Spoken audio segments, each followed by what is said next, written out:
আসসালামু আলাইকুম। আমন্ত্রণ মাইটিভি জেলা সংবাদে। আপনাদের সাথে আছি আমি আমাতুল আজিজ উর্বি। চলে যাচ্ছি বিস্তারিত সংবাদে।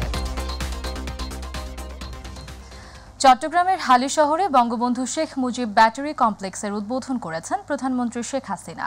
সকাল 10:30টার দিকে নগরীর হালি শহরের আর্টিলারি সেন্টার অ্যান্ড স্কুলে এই কমপ্লেক্সের উদ্বোধন করেন তিনি।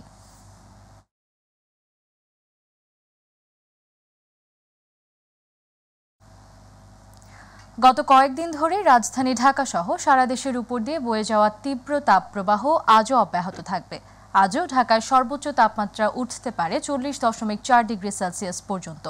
আবহাওয়া পূর্বাভাসে জানানো হয়েছে রাজশাহী, পাবনা ও টাঙ্গাইল জেলাসহ খুলনা বিভাগের ওপর দিয়ে তীব্র তাপপ্রবাহ এবং চাঁদপুর ও মৌলভীবাজার জেলাসহ ঢাকা ও রাজশাহী বিভাগের অবশিষ্টাংশ এবং বরিশাল বিভাগের উপর দিয়ে মৃদু থেকে মাঝারি ধরনের তাপপ্রবাহ বয়ে যাচ্ছে এবং তা অব্যাহত থাকতে পারে। সারা দেশে দিন এবং রাতের তাপমাত্রা সামান্য বৃদ্ধি পেতে পারে। জলীয় বাষ্পের আধিক্যের কারণে অস্বস্তি বৃদ্ধি পেতে পারে। আগামী 5 দিন আবহাওয়া পরিস্থিতিতে উল্লেখযোগ্য পরিবর্তনের সম্ভাবনা নেই। সারা দেশে সতর্কতামূলক হিট অ্যালার্ট জারি রয়েছে। এই অবস্থার মধ্যেই দেশের উত্তর পূর্বাঞ্চলের বিভিন্ন এলাকার উপর দিয়ে ঘন্টায় 60 কিলোমিটার বেগে ঝড় বয়ে যাওয়ার পূর্বাভাস দিয়েছে আবহাওয়া অধিদপ্তর। আজ নদী বন্দরের জন্য সতর্ক বার্তায় এ তথ্য জানানো হয়। এতে বলা হয়, আজ দুপুর 1টার মধ্যে সিলেটের বিভিন্ন এলাকার উপর দিয়ে পশ্চিম ও উত্তর পশ্চিম দিক থেকে ঘন্টায় 45 থেকে 60 কিলোমিটার বেগে অস্থায়ীভাবে দমকা অথবা ঝোড়ো হাওয়া বয়ে যেতে পারে। এ সময় বৃষ্টি এবং বজ্রসহ বৃষ্টি হতে পারে। এসব এলাকার নদীবন্দর সমূহকে 1 নম্বর সতর্ক সংকেত দেখাতে বলা হয়েছে। ময়মনসিংহ ও সিলেট বিভাগের 2-1 জায়গায় অস্থায়ীভাবে দমকা বা ঝোড়ো হাওয়া সহ বৃষ্টি অথবা বজ্রসহ বৃষ্টি হতে পারে। সেই সঙ্গে কোথাও কোথাও বিক্ষিপ্তভাবে শিলাবৃষ্টি হতে পারে।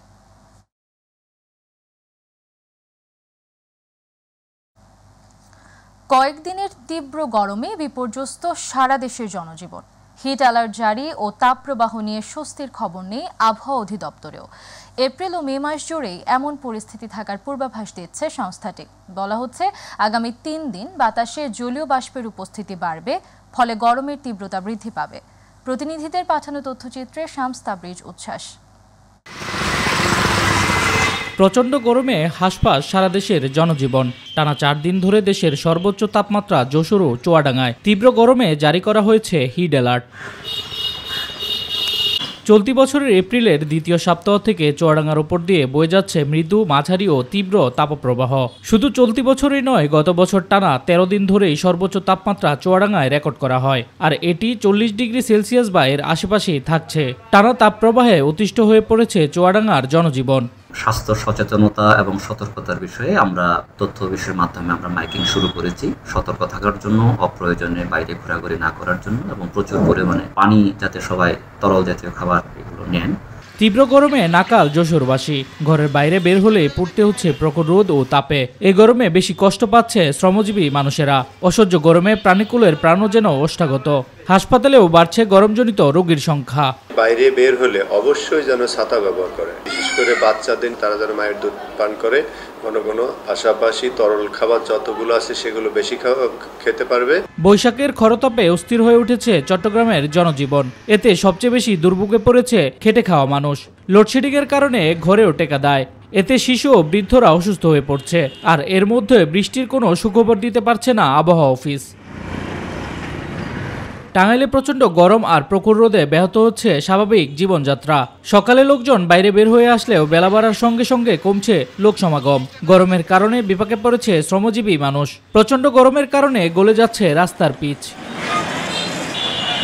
শামস তাবরিজ উচ্ছ্বাস, মাই টিভি নিউজ ডেস্ক। চুয়াডাঙ্গায় গ্রীষ্মের সবচেয়ে বেশি গরম এবং শীতকালে কেন বেশি ঠান্ডা অনুভূত হয় তার ব্যাখ্যা দিয়েছে আবহাওয়া অধিদপ্তর। ভারতের পশ্চিমবঙ্গের কাছাকাছি হওয়ায় সেখানকার তাপমাত্রার উপর নির্ভর করে চুয়াডাঙ্গা ও আশেপাশের জেলার তাপমাত্রা। মাঝে মধ্যে সামান্য বৃষ্টি হলে তাতে তাপমাত্রার উপর কোনো প্রভাবও ফেলতে পারে না বলে জানান আবহাওয়া অধিদপ্তর। ইউসুফ আলীর বিশেষ রিপোর্ট।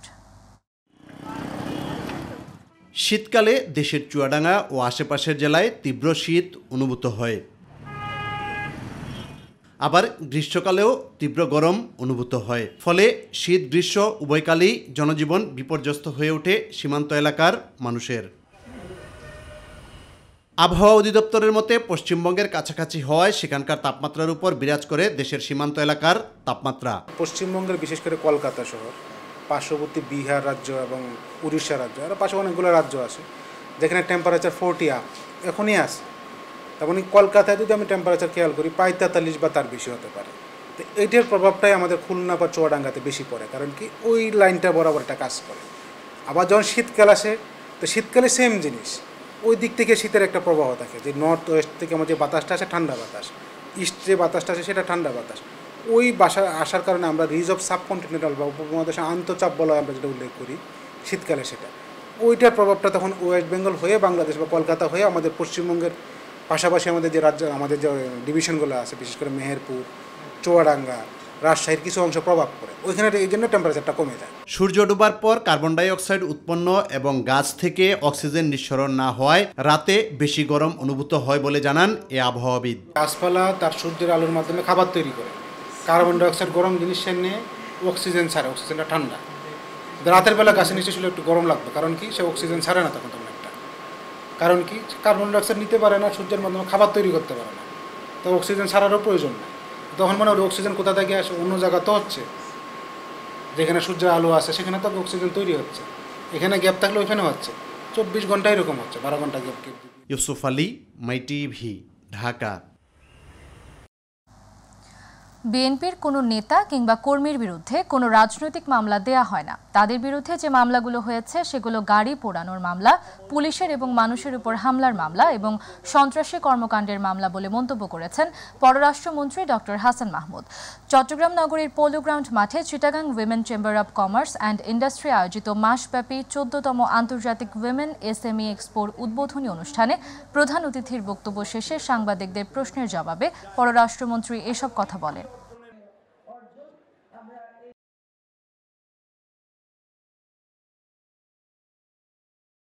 মির্জা ফখরুল ইসলাম আলমগীর সাহেবরা যে হিসাব দিচ্ছেন, আমার কাছে মনে হচ্ছে চুরি, ডাকাতি, রাহাজানি এবং সন্ত্রাসী কর্মকাণ্ডের সাথে যারা যুক্ত, যারা প্রতিদিন গ্রেপ্তার হচ্ছে, পুলিশের খাতায় যারা অপরাধী, তাদেরকে সবাইকে বিএনপির কর্মী বলে দাবি করছেন। বিএনপির কোনো নেতা কিংবা কর্মীর বিরুদ্ধে কোনো রাজনৈতিক মামলা দেওয়া হয়নি। ফরিদপুরের মধুখালীর একটি মন্দিরে আগুনের ঘটনার পর বিক্ষুব্ধ জনতার পিটুনিতে নিহত 2 শ্রমিকের ঘটনার সঙ্গে জড়িতদের আইনের আওতায় এনে দৃষ্টান্তমূলক শাস্তির আশ্বাস দিয়েছেন ধর্মমন্ত্রী ফরিদুল হক খান। গতকাল ফরিদপুরের মধুখালী উপজেলার ডুমাইন ইউনিয়নের পঞ্চপল্লী গ্রামে মন্দিরে আগুন দেওয়ার গুজবে শ্রমিকদের পিটিয়ে হত্যার ঘটনাস্থল সরেজমিন পরিদর্শন শেষে জেলা প্রশাসকের সম্মেলন কক্ষে সামাজিক সম্প্রীতি সভায় প্রধান অতিথি হিসেবে বক্তব্যকালে তিনি প্রশাসনকে এ নির্দেশনা দেন। জেলা প্রশাসক কামরুল আহসান তালুকদারের সভাপতিত্বে সভায় আরও বক্তব্য রাখেন শরদ আসনের সংসদ সদস্য আব্দুল কাদের আজাদ, ধর্মসচিব আব্দুল হামিদ জমাদ্দার সহ অনেকে।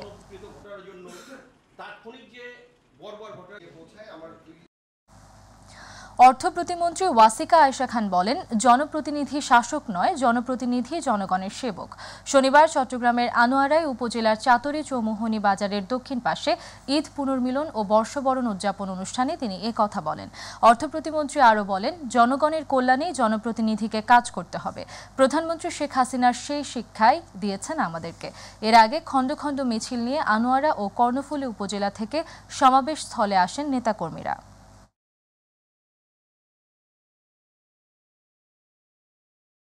সুবিধাভোগী আছে, আপনারা সবার খবর নেবেন, তারা কেমন আছে এবং সরকারি কাজকর্মগুলো মানুষের কল্যাণে হচ্ছে কিনা। মুন্সিগঞ্জের লৌহজং উপজেলার পদ্মা সেতু উত্তর থানা এলাকার শিমুলিয়া মোড়ে অটো উল্টে এক কন্যা শিশুর মৃত্যু হয়েছে। গতকাল এ দুর্ঘটনা ঘটে। স্থানীয়রা আহতদের উদ্ধার করে চিকিৎসার জন্য দ্রুত শ্রীনগর উপজেলা স্বাস্থ্য কমপ্লেক্সে নিয়ে আসলে কর্তব্যরত চিকিৎসক শিশু কন্যাটিকে মৃত ঘোষণা করেন। পদ্মা সেতু উত্তর থানার ওসি জয়নাল আবেদিন বলেন, এ বিষয়ে আইনানুগ ব্যবস্থা গ্রহণ করা হবে।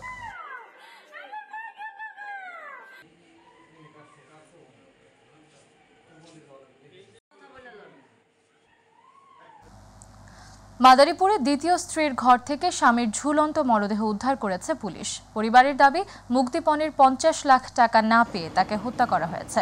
মাদারীপুর পৌরসভার কুকরাইল এলাকার কাতার প্রবাসী রাশেদ মাতুব্বরের 3তলা ভবনের নিচতলা থেকে শনিবার মরদেহ উদ্ধার করা হয় বলে মাদারীপুর সদর মডেল থানার ওসি AHM সালাউদ্দিন জানান।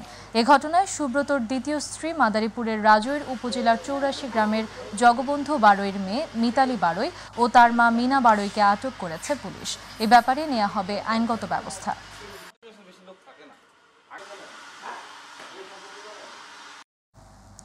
কিশোরগঞ্জের ভৈরবে চণ্ডীবের এলাকায় বিদ্যুতের তার চুরি করতে গিয়ে একজনের মৃত্যু হয়েছে। শনিবার দিবাগত রাতে এ ঘটনা ঘটে। স্থানীয়রা জানায়, পৌর শহরের চণ্ডীবের এলাকার উত্তরপাড়ার রমজান মিয়ার বাড়িতে বিদ্যুতের তার চুরি করতে যায় নিহত বাসির।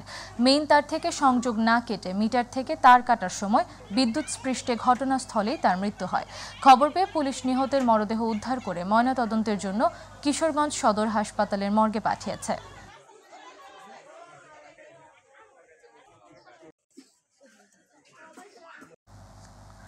সাভারে ফিটনেসবিহীন গাড়ির বিরুদ্ধে অভিযান পরিচালনা করেছে ভ্রাম্যমাণ আদালত। গতকাল দিনব্যাপী ঢাকা আরিচা মহাসড়কের সাভারের BPATCর সামনে এ ভ্রাম্যমাণ আদালত পরিচালনা করা হয়। সাভার উপজেলা প্রশাসন, BRTA ও সাভার হাইওয়ে থানার যৌথ উদ্যোগে এ ভ্রাম্যমাণ আদালত পরিচালনা করা হয়।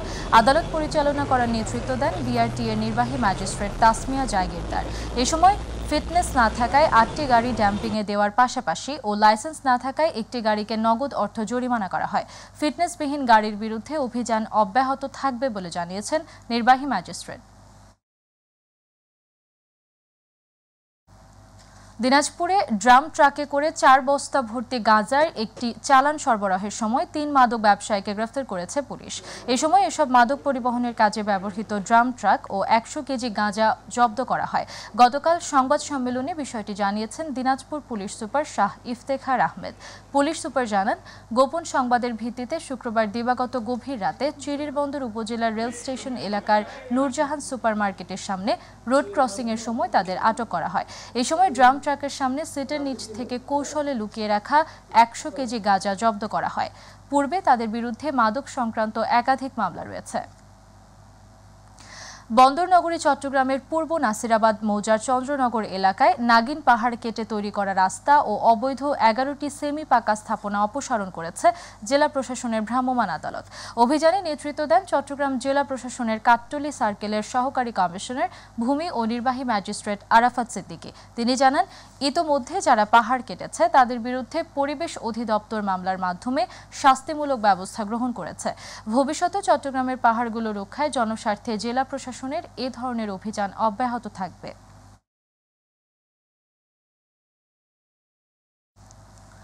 চট্টগ্রাম নগরী ও জেলার বিভিন্ন উপজেলায় ভূমিকম্প অনুভূত হয়েছে। শনিবার রাত 10:46 দিকে এ ভূকম্পন অনুভূত হয়। ভলক্যানো ডিসকভারি জানায়, 3.7 মাত্রার একটি মাঝারি ভূমিকম্প বন্দরনগরী থেকে 43 কিলোমিটার দূরে আঘাত হানে। ভূমিকম্পে এখন পর্যন্ত কোনো হতাহত বা ক্ষয়ক্ষতির খবর পাওয়া যায়নি। জানা গেছে, মৃদু ভূমিকম্পটির অবস্থান ছিল ভারত সীমান্ত থেকে 34 কিলোমিটার ও মিয়ানমার থেকে 66 কিলোমিটার দূরে। ভূমিকম্পের কেন্দ্রের গভীরতা ছিল 10 কিলোমিটার। এবার আমাদের কৃষি।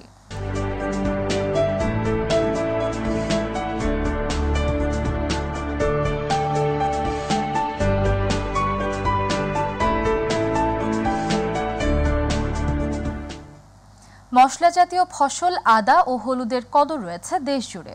বাড়ছে ফসল দুটির ব্যবসার পরিধিও। ফসল দুটির চাহিদার ঘাটতি পূরণের লক্ষ্যে টাঙ্গাইল জেলায় মশলা চাষের জমি সম্প্রসারণ করেছে কৃষি সম্প্রসারণ অধিদপ্তর। বিভিন্ন প্রকল্পে কৃষকদের বিনামূল্যে দেয়া হয়েছে নানা উপকরণ। কৃষকদের উদ্বুদ্ধ করায় চলতি মৌসুমে আদা ও হলুদের ফলনও বেড়েছে। প্রতিনিধি মির্জা মাসুদ রুবেলের রিপোর্ট, জানাচ্ছেন SM হামিম। টাঙ্গাইল জেলার মাটি ও আবহাওয়া মশলা চাষের জন্য উপযোগী হওয়ায় এবং দাম ভালো পাওয়ায় আদা ও হলুদ চাষের দিকে ঝুঁকছেন কৃষকরা। আদা হলুদ চাষ অধিক লাভজনক, সেই সাথে কৃষকদের পরিশ্রম ও ফসলের রোগবালাই কম হওয়ায় এই দুটি ফসল চাষে আগ্রহ বাড়ছে। প্রতি জমিতে আদা হলুদ চাষ করে আর্থিকভাবে লাভবান হচ্ছেন কৃষকরা। সরকারি প্রজেক্ট নিয়ে আমি আবাদ করেছি।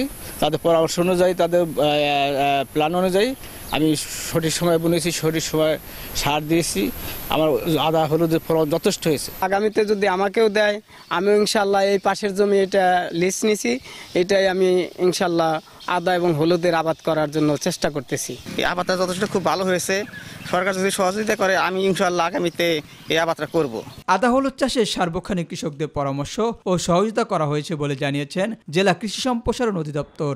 আমাদের সদরে যেটা হয়েছে, সদর উপজেলাতে আমাদের একটা প্রোগ্রাম, সদর উপজেলা আদা এবং হলুদ একসাথে, এটা আসলে আমরা কিন্তু খুবই ভালো একটা উদ্যোগ। একসাথে আদা হলুদ হচ্ছে এবং এটা বর্তমানে যেটা মাঠে খুবই ভালো অবস্থায় আসতেছে। আমরা দেখি যদি এটা ফলন ভালো হয়, আমরা ইনশাল্লাহ আগামীতে সারা জেলাতেই আমরা চেষ্টা করবো এই আদা এবং হলুদ একসাথে চাষ করার বিষয়টা। এই বছর টাঙ্গাইলে আদা চাষের লক্ষ্যমাত্রা নির্ধারণ করা হয়েছে 1320 হেক্টর জমিতে। সেই সাথে হলুদ চাষের লক্ষ্যমাত্রা নির্ধারণ করা হয়েছে 3090 হেক্টর জমিতে। SM হামিম, মাই টিভি। গাইবান্ধার সুন্দরগঞ্জে প্রাণী সম্পদ সেবা সপ্তাহ ও প্রদর্শনী মেলার নামে সরকারি বরাদ্দের অর্থ লোপাটের অভিযোগ উঠেছে। নাম সর্বস্ব স্টল দেখিয়ে দায়সারা আয়োজন করেছে প্রাণী সম্পদ অধিদপ্তর। খামারিদের অভিযোগ, সরকারি নির্দেশনা অনুযায়ী প্রদর্শনীর পশুদের পর্যাপ্ত গোখাদ্য সরবরাহের কথা থাকলেও তা বিতরণ করা হয়নি। পশু যাতায়াতের জন্য গাড়ি বরাদ্দের দেয়া হলেও তা পাননি মেলায় আসা খামারিরা। অন্যদিকে সরকারিভাবে 2,49,000 টাকা বরাদ্দ থাকলেও উপজেলা প্রাণী সম্পদ কর্মকর্তা ডাক্তার সুমনা মাত্র 50টি স্টল দিয়ে দায়সারাভাবে অনুষ্ঠান সম্পন্ন করেছেন। নোয়াখালীর সেনবাগে বৈশাখী মেলায় জুয়ার আসর বসানোকে কেন্দ্র করে কলেজ ছাত্র মাজহারুল ইসলাম শাওন হত্যার ঘটনায় এক আসামিকে গ্রেপ্তার করেছে র্যাব 11। গতকাল জেলার বেগমগঞ্জ উপজেলার জমিদারহাট এলাকার মনোয়ার মেডিকেল এলাকায় অভিযান চালিয়ে তাকে গ্রেপ্তার করে। এক প্রেস বিজ্ঞপ্তিতে এসব তথ্য নিশ্চিত করেছেন RAB 11 CPC 3 Noakhali company commander ভারপ্রাপ্ত সহকারী পুলিশ সুপার মোহাম্মদ গোলাম মোর্শেদ। গ্রেপ্তারকৃত আসামির বিরুদ্ধে আইনানুগ ব্যবস্থা গ্রহণের জন্য সেনবাগ থানায় হস্তান্তর করা হয়েছে। সংস্কৃতি বিষয়ক মন্ত্রণালয়ের সচিব খলিল আহমেদ বলেছেন, বর্তমান সরকার শিল্প ও সাংস্কৃতিক উন্নয়নে কাজ করছে, তাই দেশের সর্বত্রই শিল্প ও সংস্কৃতির ক্ষেত্রে ব্যাপক উন্নয়ন হচ্ছে। গতকাল নববর্ষ উপলক্ষে ব্রাহ্মণবাড়িয়া সাহিত্য একাডেমি আয়োজিত শহীদ ধীরেন্দ্রনাথ দত্ত ভাষা চত্বরে সপ্তাহব্যাপী বৈশাখী উৎসবের সমাপনী অনুষ্ঠানে শিল্প, সাহিত্য ও সঙ্গীতে বিশেষ অবদানের জন্য তাকে দেয়া বৈশাখী উৎসব সম্মাননা প্রদানকালে একথা বলেন। অনুষ্ঠানে প্রধান অতিথি ছিলেন বাংলা একাডেমির মহাপরিচালক কবি মোহাম্মদ নুরুল হুদা। বিশেষ অতিথি ছিলেন বাংলাদেশ টেলিভিশনের মহাপরিচালক কথা সাহিত্যিক নুরুদ্দিন জাহাঙ্গীর। জেলা প্রশাসনের স্থানীয় সরকার বিভাগের উপপরিচালক রুহুল আমিনের সভাপতিত্বে অন্যান্যের মধ্যে বক্তৃতা করেন অতিরিক্ত পুলিশ সুপার ইকবাল হোসেন, ব্রাহ্মণবাড়িয়া সাহিত্য একাডেমির সভাপতি কবি জয়দুল হোসেন, ভারতের ত্রিপুরার সাংবাদিক অমিত ঘোষ, সাংবাদিক পীযূষ কান্তি আচার্য সহ অনেকে।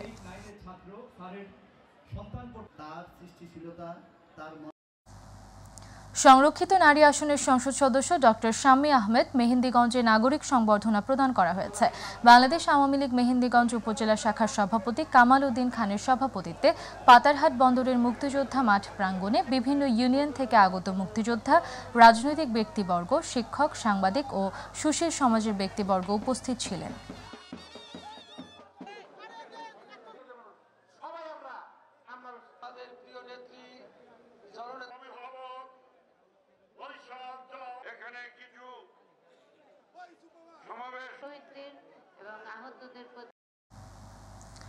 পুলিশের সেবা জনগণের দোরগোড়ায় পৌঁছে দিতে কেরানীগঞ্জের সাক্তায় ওপেন হাউস ডে অনুষ্ঠিত হয়েছে। শনিবার উপজেলার খোলামোড়া এলাকায় কেরানীগঞ্জ মডেল থানা পুলিশ আয়োজিত অনুষ্ঠানে প্রধান অতিথি ছিলেন অতিরিক্ত পুলিশ সুপার শাহাবুদ্দিন কবির।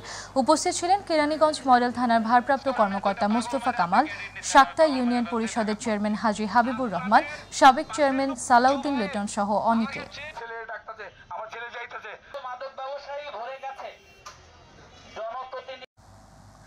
আসন্ন গাজীপুর সদর উপজেলা পরিষদ নির্বাচন উপলক্ষে চেয়ারম্যান পদপ্রার্থী আওয়ামী লীগের প্রবীণ নেতা শফিকুল ইসলাম শফি মির্জাপুর ইউনিয়নের সাধারণ জনগণের সাথে মতবিনিময় সভা করেন। মির্জাপুর ইউনিয়নের পাইনশাল গ্রামের নিজ এলাকায় এই মতবিনিময় সভা করেন। মতবিনিময় ও আলোচনা সভায় হযরত আলীর সভাপতিত্বে ও সাবেক ছাত্রলীগ নেতা সাইদুর রহমানের সঞ্চালনায় প্রধান অতিথি হিসেবে উপস্থিত ছিলেন চেয়ারম্যান পদপ্রার্থী শফিকুল ইসলাম শফি। এ সময় অন্যদের মধ্যে উপস্থিত ছিলেন বীর মুক্তিযোদ্ধা আব্দুল বাসেত সহ অন্যান্যরা। বাংলাদেশ বেতার রংপুরের শিশুশিল্পী হিসেবে ললিতা রানী নির্বাচিত হওয়ায় দিনাজপুরের পার্বতীপুরে সম্মাননা প্রদান করা হয়েছে। গতকাল স্থানীয় সাংস্কৃতিক সংগঠন মিডিয়া কর্নারের উদ্যোগে নিজ কার্যালয়ে অনুষ্ঠানের আয়োজন করা হয়। প্রধান শিক্ষক মাহমুদুর রহমানের সভাপতিত্বে প্রধান অতিথি ছিলেন পার্বতীপুর রেল টাউন পুলিশ ফাঁড়ির ইনচার্জ সোয়ায়েব হোসেন। বিশেষ অতিথি ছিলেন পার্বতীপুর রেলওয়ে নিরাপত্তা বাহিনীর চিফ ইন্সপেক্টর ফিরোজ আহমেদ, ছায়ানটের শিক্ষক ইরফান হোসেন সহ অনেকে।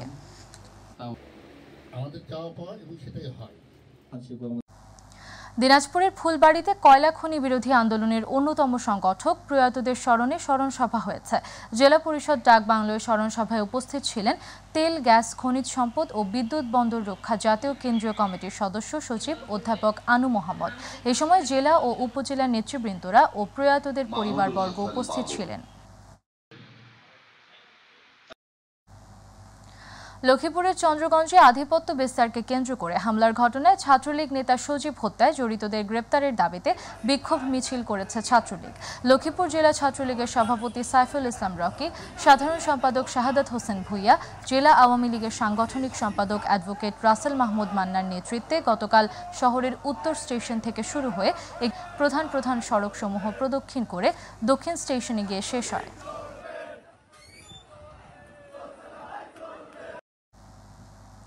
টাঙ্গাইলের ধনবাড়ী উপজেলা পরিষদ নির্বাচন উপলক্ষে গণসংযোগে ব্যস্ত সময় পার করছেন প্রার্থীরা। ভোটারদের দাঁড়ে দাঁড়ে গিয়ে ভোটারদেরকে দিচ্ছেন উন্নয়নের নানা প্রতিশ্রুতি। শনিবার উপজেলার বীরতারা, বানিয়াজান, যদুনাথপুর, জামতলী বাসস্ট্যান্ড সহ বিভিন্ন এলাকার ভোটারদের দাঁড়ে দাঁড়ে গিয়ে গণসংযোগ করেছেন ভাইস চেয়ারম্যান প্রার্থী আবু তালেব বুলবুল। এ সময় বীর মুক্তিযোদ্ধা সালাউদ্দিন টুকু, আব্দুল বাসেত সহ অন্যরা উপস্থিত ছিলেন। উপজেলা পরিষদ নির্বাচনে এবছর ভাইস চেয়ারম্যান প্রার্থী হয়েছেন 5 জন। আগামী 8 মে অনুষ্ঠিত হবে এই উপজেলা পরিষদ নির্বাচনের ভোট গ্রহণ। ব্রাহ্মণবাড়িয়া নবীনগরে মাইটেভের 15তম বর্ষে পদার্পণ উপলক্ষে আলোচনা সভা ও কেক কাটা হয়েছে। শনিবার নবীনগর প্রেস ক্লাবে নবীনগর প্রেস ক্লাব সভাপতি ও মাইটেভের নবীনগর প্রতিনিধি শ্যামা প্রসাদ চক্রবর্তী শ্যামলের সভাপতিত্বে ও সাধারণ সম্পাদক সাইদুল আলম শোরাফের সঞ্চালনায় প্রধান অতিথি ছিলেন নবীনগর পৌর মেয়র শিবশঙ্কর দাস, নবীনগর থানার ওসি মাহবুব আলম, প্রেস ক্লাবের প্রতিষ্ঠাতা সভাপতি আবু কামাল খন্দকার, মহিলা কলেজের সাবেক অধ্যক্ষ কান্তি কুমার ভট্টাচার্য সহ অনেকে। দিনাজপুরের ফুলবাড়িতে সংসদ সদস্যের বিশেষ বরাদ্দে 24 লক্ষ টাকা বিতরণ করা হয়েছে। শনিবার উপজেলা আওয়ামী লীগের দলীয় কার্যালয়ে ফুলবাড়ি প্রেস ক্লাবে 1 লক্ষ টাকা ও থানা প্রেস ক্লাবে 1 লক্ষ টাকা সহ বিভিন্ন প্রতিষ্ঠানে 24 লক্ষ বিশেষ বরাদ্দের চেক বিতরণ করেন সংসদ সদস্য মোস্তাফিজুর রহমান ফিজারের পক্ষে উপজেলা আওয়ামী লীগের সাধারণ সম্পাদক মুশফিকুর রহমান বাবুল। টাঙ্গাইলে চিহ্নিত সন্ত্রাসীদের ককটেল বিস্ফোরণের প্রতিবাদে কলম বিরতি পালন করেছে টাঙ্গাইল পৌরসভার কর্মকর্তা ও কর্মচারীরা। সকালে পৌরসভা চত্বরে পৌরসভা, পৌর পরিষদ ও সকল কর্মকর্তা কর্মচারীদের আয়োজনে বোমা ককটেল বিস্ফোরণের প্রতিবাদে কলম বিরতি পালন করা হয়। এই সময় উপস্থিত ছিলেন পৌরসভার সকল কর্মকর্তা কর্মচারীবৃন্দ।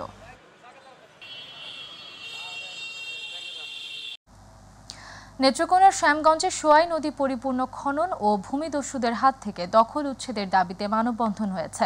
গতকাল বিকেলে পূর্বধলা উপজেলার শ্যামগঞ্জ বাজারে স্থানীয় সুধী ও তরুণ সমাজের উদ্যোগে মানববন্ধনে বক্তব্য রাখেন জেলা ছাত্রলীগের সাবেক উপসম্পাদক আবু হানিফ, কেন্দ্রীয় ছাত্রলীগের সাবেক উপসম্পাদকরা।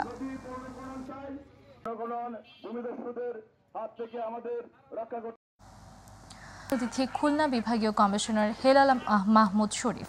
প্রতিযোগিতায় নড়াইল, যশোর, খুলনা, মাগুরা, ফরিদপুর সহ বিভিন্ন জেলা থেকে 31টি ঘোড়া অংশগ্রহণ করে।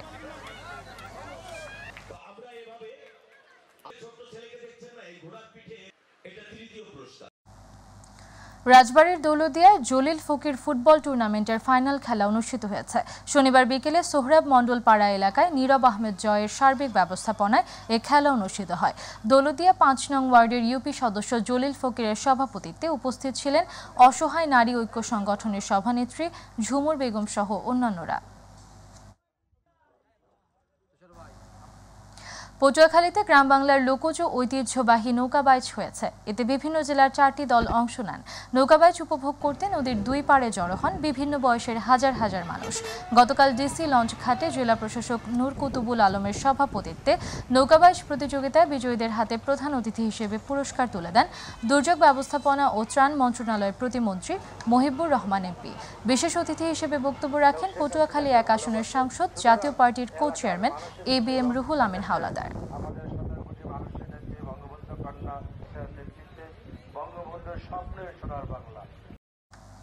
দর্শক সঙ্গে থাকার জন্য ধন্যবাদ। পরবর্তী সংবাদ দেখার আমন্ত্রণ জানিয়ে বিদায় নিচ্ছি। আল্লাহ হাফেজ।